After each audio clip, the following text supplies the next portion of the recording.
আসসালামু আলাইকুম।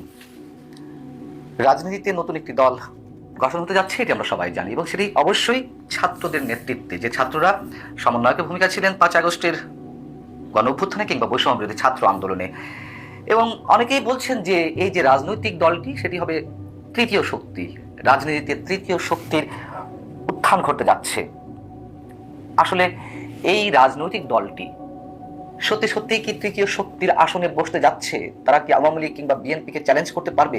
তা নিয়ে এরই মধ্যে বিতর্ক যেমন জন্ম হয়েছে, পাশাপাশি অনেক ধরনের সন্দেহ তৈরি হয়েছে।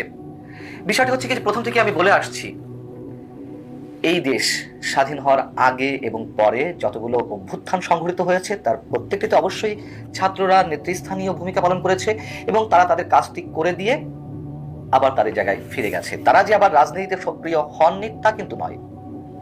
তারা রাজনীতিতে সক্রিয় হয়েছেন নিজের শক্তিতে বলিয়ান হয়ে, নিজেদেরকে সেভাবে প্রতিষ্ঠিত করেছেন ব্যক্তি স্বাতন্ত্র্যবাদের জায়গা থেকে। কিন্তু কেন এই কথাগুলো বলছি? নতুন একটি রাজনৈতিক শক্তি আত্মপ্রকাশের যে প্রচেষ্টা রয়েছে কিংবা যে সম্ভাবনা রয়েছে, আমরা সম্ভাবনা বা প্রচেষ্টা কোনোটি বলবো না, এটুকু নিশ্চিত যে ছাত্র সমন্বয়কের নেতৃত্বে একটি নতুন রাজনৈতিক দল আসছে। সেটি আসলে কেন তৃতীয় শক্তি হতে পারবে না, অন্তত আমি কেন মনে করছি, কারণটি হচ্ছে তাদের প্রতি সাধারণ মানুষের যে ভক্তি, শ্রদ্ধা, ভালোবাসা ছিল, সেটি তারা ধরে রাখতে পারেনি, এবং ধরে রাখতে না পারার অনেকগুলো কারণ রয়েছে। প্রথম কারণ হচ্ছে, শেখ হাসিনা যেমন আমাদের 71-এর মুক্তিযুদ্ধকে নিয়ে ব্যবসা করেছেন, তিনি মুক্তিযুদ্ধকে বিতর্কিত করেছেন, মুক্তিযোদ্ধাদেরকে বিতর্কিত করেছেন, বঙ্গবন্ধুকে বিতর্কিত করেছেন। ঠিক একইভাবে এই ছাত্র সমন্বয়কদের অধিকাংশ তারা 24-এর গণ অভ্যুত্থানকেও বিতর্কিত করেছে। নিঃসন্দেহে এটুকু দ্ব্যর্থহীন কণ্ঠে বলা যায়, তারা 24-এর চেতনা নিয়ে ব্যবসা করেছেন, এখনো করছেন অনেকে, আমি সবার কথা বলছি না। এবং 24-এর গণ অভ্যুত্থানের যে অর্জন, সেটিকে ছিনতাই করার চেষ্টা করেছে শুরু থেকেই। এটি যে ছাত্র জনতার অভ্যুত্থান, সেটি তাদের কথায়, কাজে, কর্মকাণ্ডে কখনোই সেটি প্রতিফলিত হয়নি। তারা সেটিকে শুধুমাত্র তাদেরই অর্জন বলে প্রতীয়মান করার চেষ্টা করেছে, কৃতিত্বটা একা নেওয়ার চেষ্টা করেছে। দ্বিতীয়ত হচ্ছে, গণ অভ্যুত্থানের পর মৌলবাদের এক ধরনের আস্ফালন আমরা দেখেছি, এখনো চলছে। মুসলিম মৌলবাদী শক্তিগুলোর প্রতি তাদের এক ধরনের দুর্বলতা প্রকাশ পেয়েছে। দেশে যখন আইএস এর পতাকা নিয়ে মিছিল হয়, তারা সে বিষয়ে নিশ্চুপ থাকে।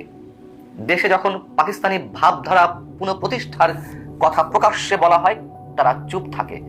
তারা ভারতের বিরোধিতা করছে, আমরা সেটিকে সমর্থন করি। অবশ্যই এদেশের জন্য ভারত যেমন বিপজ্জনক, পাকিস্তানও বিপজ্জনক, আমাদের জন্য আসলে সহায়ক শক্তি কোনোটিই নয়, না চীন, না যুক্তরাষ্ট্র, না রাশিয়া।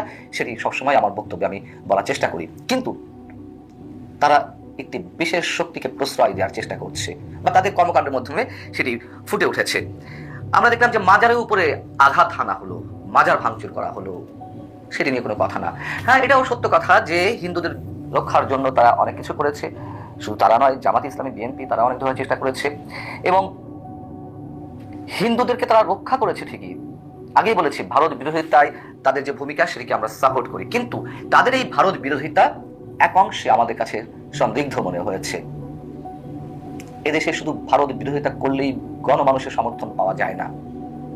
আমরা যে কোনো আধিপত্যবাদী শক্তি, সাম্রাজ্যবাদী শক্তির বিরোধিতা যেমন চাই সাধারণ মানুষ হিসেবে, একইভাবে মৌলবাদী শক্তির, পাকিস্তানি ভাবধারা পুনঃপ্রতিষ্ঠার নিঃসন্দেহে অনেক বিরোধিতা করি।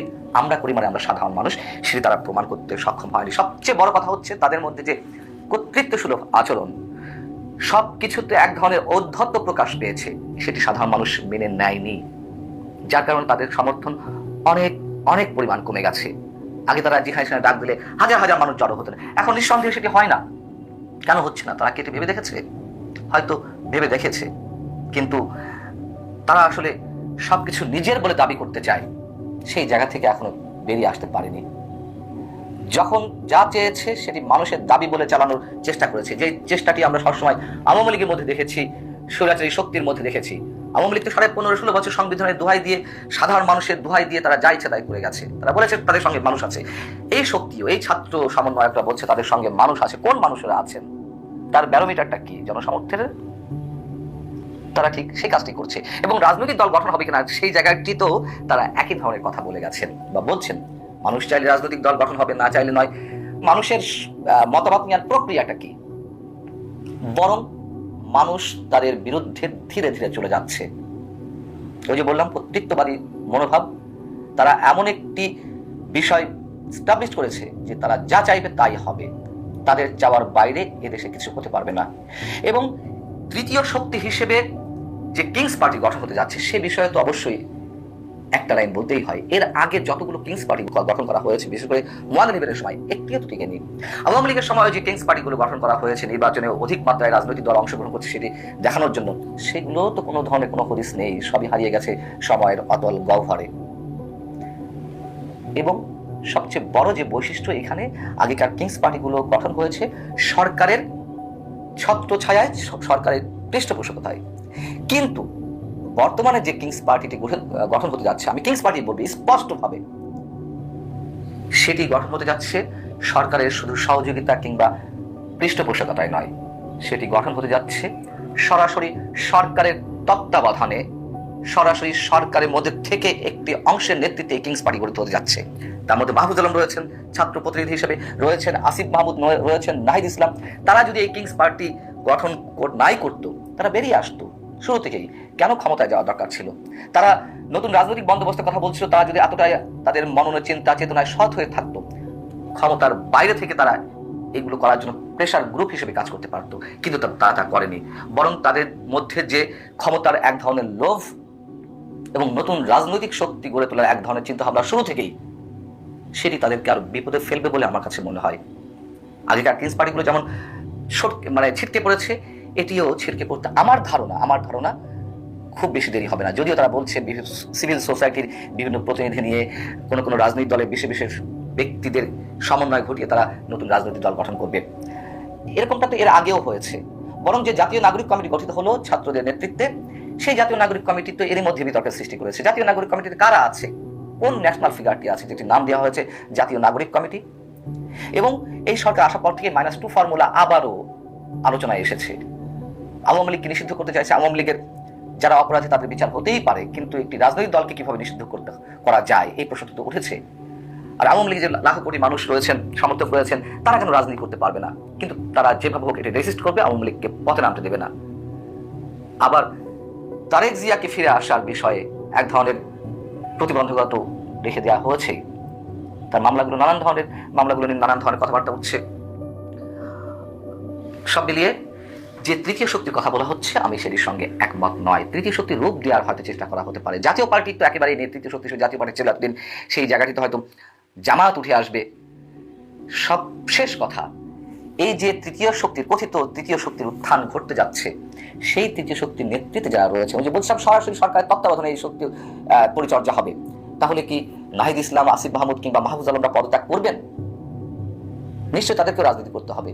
নাকি তারা সরকারের থেকে এটিকে প্যাট্রোনাইজ করবেন, যে কারণে যেটিকে সামনে রেখে স্থানীয় সরকার মন্ত্রণালয়ের মতন গুরুত্বপূর্ণ বড় একটি মন্ত্রণালয় আসিফ মাহমুদকে দেওয়া হলো, যে এখন দাবি করা হচ্ছে আগে জাতীয় সংসদ নির্বাচনের আগে স্থানীয় সংসদ নির্বাচন করতে হবে।